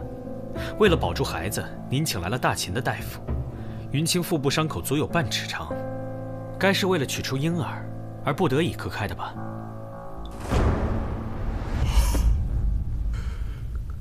确如你所说，我察觉了云清和他的私情，也发现云清怀有身孕。但作为父亲，哪个会因为一个素未谋面的婴儿而舍弃自己的亲生骨肉啊？官人，你冤枉我家主人了。大夫，大夫，大夫，情况如何？林姑娘已经昏过去3次了，怕是顺产无望。怎么会这样？林小姐，胎位不正，若是强行生产，婴儿便会窒息而死。要想保住婴儿性命，除非什么？除非剖腹取婴。不行！林侍郎，虽然剖腹有风险，可这是保住孩子的唯一办法了。如果青儿死了，我留那孽种的命又有何用？把青儿保住，那个孽种拿出去埋了。是主人的决定，无奈之下就以死相逼。青儿，把刀放下啊！爹，你就答应青儿吧，我求你，让大夫给我剖腹。青儿，你这是要爹的命啊！我的孩子，他什么都没有做错，为什么要夺去他的性命呢？我已经失去了阿玉，我不能再冒这样的险呀！要是没了孩子，我还不如跟他一起去了。青儿，听你的，都听你的，快去叫大夫！可是我们家云清最终也没撑过去。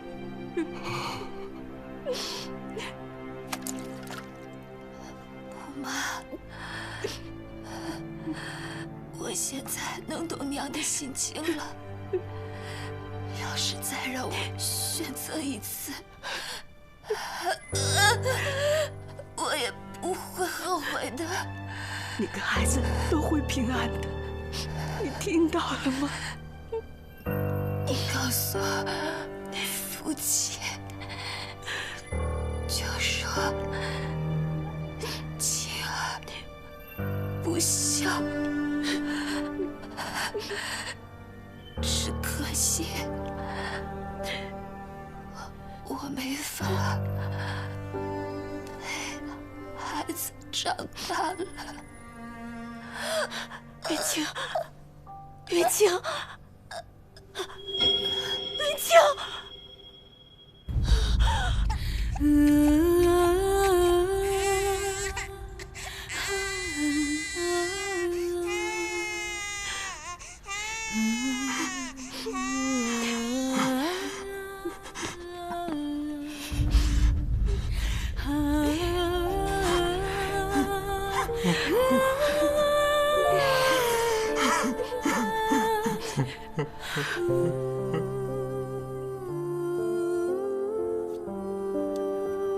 子苏怪我，子苏不怪我，子苏怪我，子苏不怪我，子苏怪我，子苏不怪我。这回你可说错了，这单不给钱了。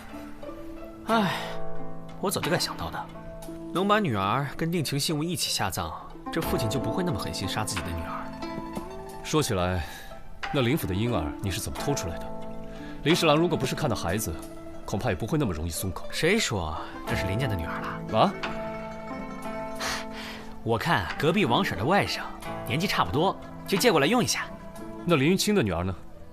林云清死后，林家的母妈就帮孩子找了一个保姆暂时寄养，保姆现在好生照顾着呢。行，也算是将功补过了。旷了几天工了，还有脸在这坐着啊？钱没挣着，活都是老娘帮你干的。可以找李少卿要啦。哎，李少卿，案子结了？结了。那我们家小萨的尾款也该结了吧？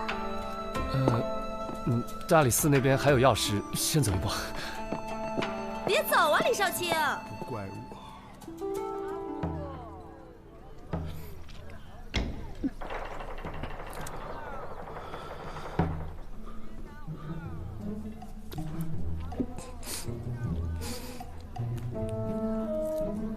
子苏怪我，子苏他不怪我，不怪我。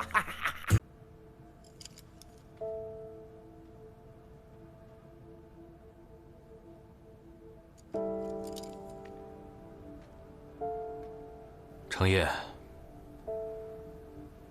这段时间办案辛苦了，结了案，休假2天。结案？太常少卿夫人的死，我们决定以自杀结案。可我觉得还有很多疑点。三炮昨天从仆人那打听到，这郑少卿是个爱沾花惹草的人，因此常与夫人争执。我怀疑有情杀可能。胡说！荒唐！李少卿，如果没有记错的话，郑少卿与李建成有过节，曾出卖过他。没错。可我现在秉公办案，与此事无关。这么坚定，想必是掌握了重大证据吧？我一定会查个水落石出的。你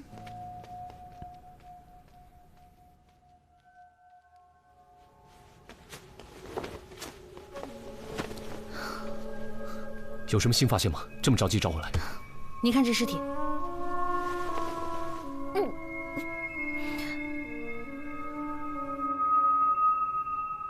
你们先忙，我到旁边待会儿。看来你说的没错，郑夫人的死的确有异样。发现了什么？郑夫人的血液之中有毒。毒？有毒？这么说，郑夫人是被毒死的。我看你还是出去吧，你这样简直是对尸体的不尊敬。我心怀敬意啊。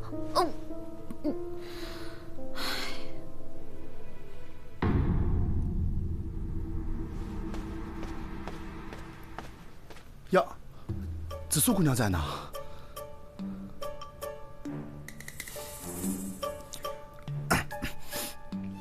我们在调查那个郑夫人的案子。哦，三胖，回去休息吧。没事儿，活力充沛啊，是我的优点啊。紫苏姑娘，我也不知道你在呀。那个，我让厨子再给你弄点好的啊。啊，不是，老大，你这个也挺好的。哎，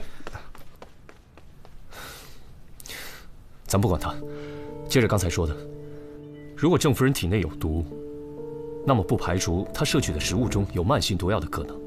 能够掌握厨房，又想夫人早死，那这个人很可能是郑少卿。这件事情没有别的证据，空口无凭。即便我们认为如此，那个郑少卿也一定不会伏法。这个结论确实太过草率，缺乏有力的证据。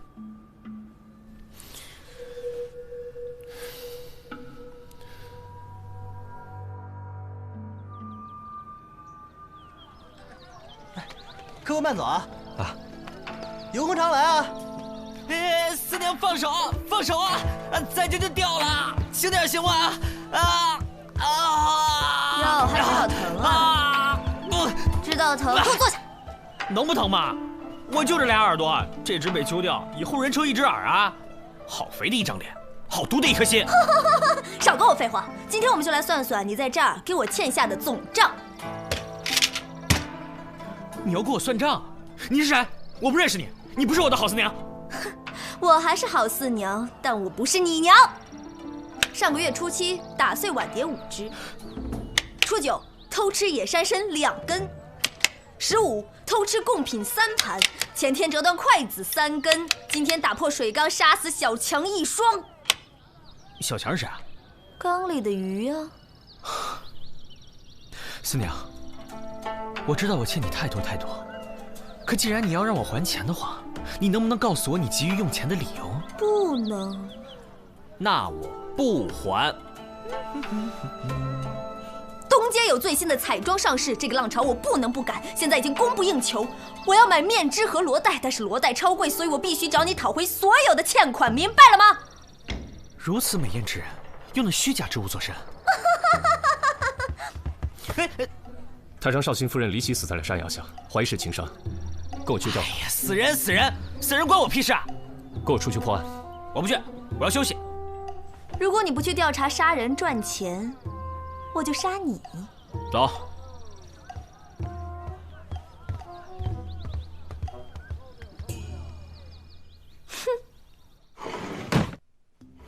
瞧一瞧，看一看，长安最好的面脂、罗带，官家贵妇都用我家的货。来，您坐。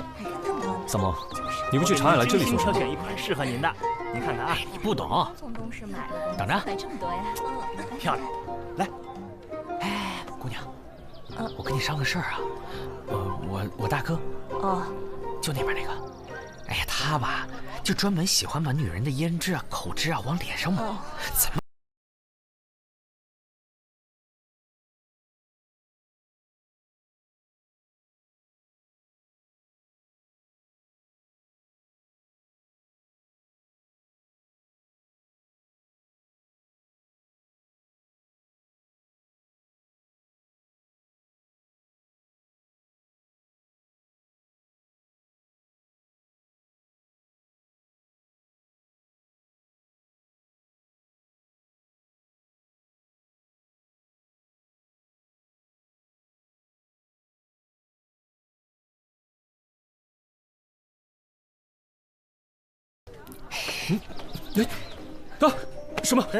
什么玩意儿？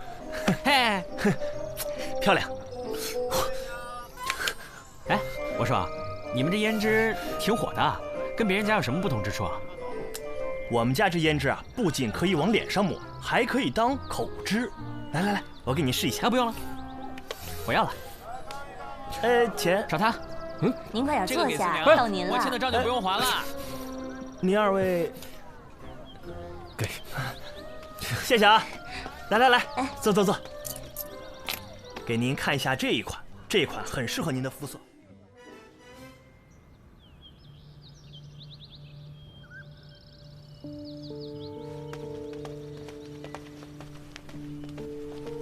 哦，几位官人，郑少卿在哪里？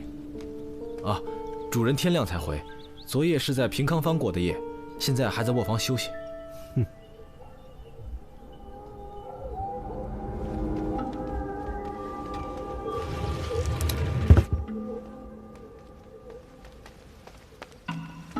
这里就是我们最后一次见到夫人的地方。你们当晚看到的是夫人本人？不是的，是夫人的女仆在外面打水的时候看见了夫人的影子，应该是在照镜子。你确定是夫人？确定，不会再有别人了。而且除了夫人，谁也不会来这屋啊。这些，全是你们夫人呢？啊，是啊，因为夫人平时特别爱打扮，街上到了新货，她一定会买。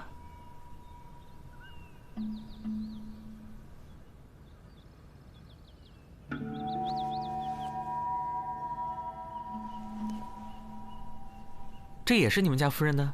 我说你们也太懒了，夫人刚辞世，满屋子都是垃圾，这么马虎。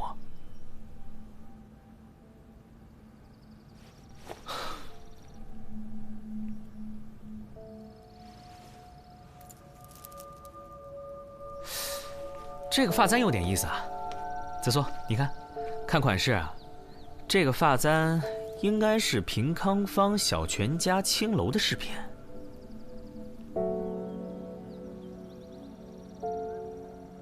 既然这样，那麻烦让你们家主人出来一趟吧。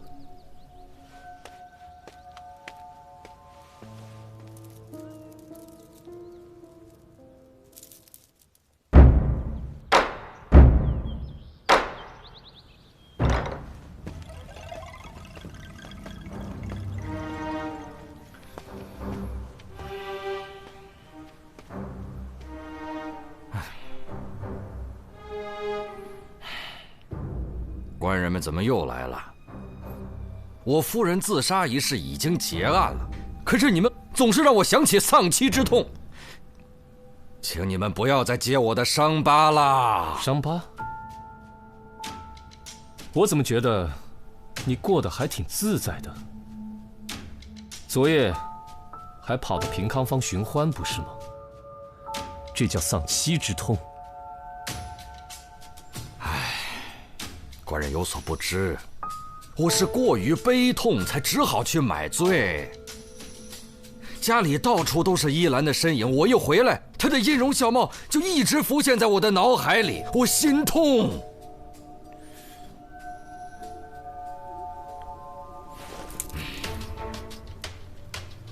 这簪子眼熟吗？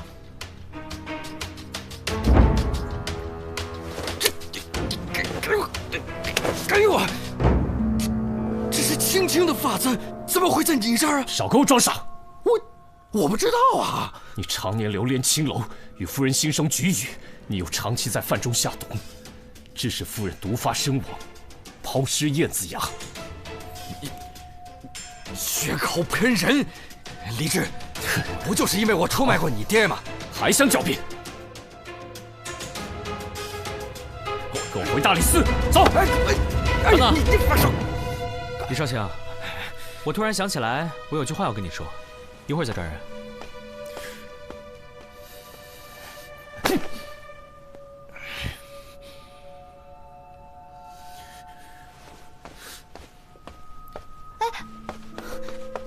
证据链不完整，他又是朝廷命官，万一抓错，你担得起这个责吗？大不了就罢官。听我的，今天先撤，查清楚再说。